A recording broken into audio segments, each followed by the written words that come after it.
আমি কুহু কুকিং ডিলাইটে রান্নাঘরে তোমাদের সকলকে স্বাগত জানিয়ে আজকে করব একটা স্বাস্থ্যকর রেসিপি। সর্ষের তেলে মটর ডালের বড়ি দিয়ে দিয়েছি।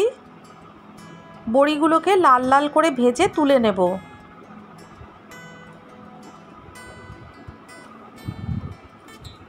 বড়িগুলো তুলে নিচ্ছি। ওই তেলের মধ্যে আমি রাঁধুনি দিয়ে দিলাম, একটা তেজপাতা অর্ধেক করে দিয়ে দিচ্ছি, একটা শুকনো লঙ্কা অর্ধেক করে দিয়ে দিলাম,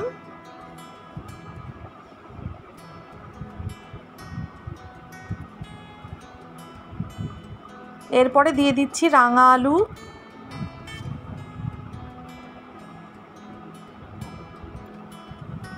বেগুন।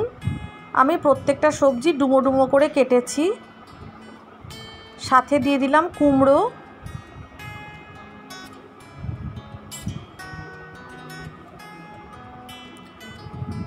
সজনে ডাঁটা দিয়ে দিচ্ছি। বাজারে কচি সজনে ডাঁটা পাওয়া যাচ্ছে, সেই সজনে ডাঁটা দিলাম।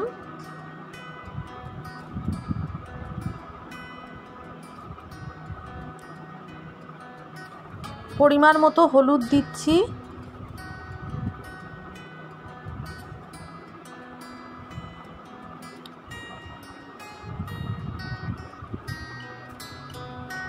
দিয়ে দিচ্ছি নুন আর মিষ্টি। আবারও ভালো করে সব সবজিগুলো নাড়াচাড়া করে নিচ্ছি।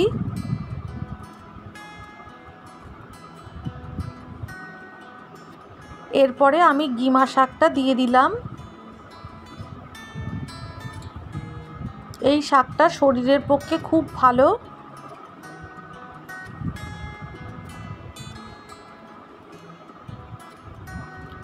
শাকের সাথে সবজিগুলো ভালো করে মিশিয়ে নিচ্ছি।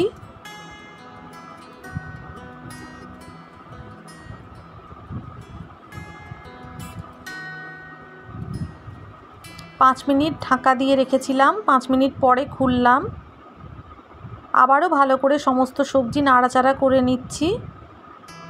সামান্য একটু পোস্ত বেটে রেখেছিলাম, সেটা দিয়ে দিচ্ছি।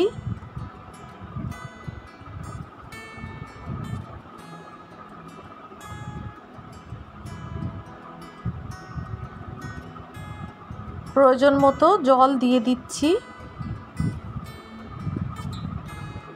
এই ঝোলটা শরীরের পক্ষে খাওয়া ভীষণ ভালো, পেটকে ঠান্ডা করে। আমি মটর ডালের বড়িটাও দিয়ে দিলাম।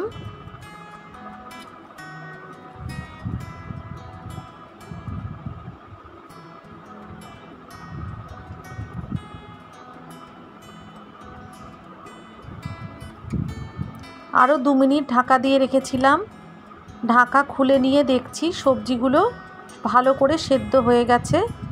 আমার গিমা শাকের শুক্তো কমপ্লিট হয়ে গেছে। আশা করি তোমাদের এই রেসিপিটা পছন্দ হবে।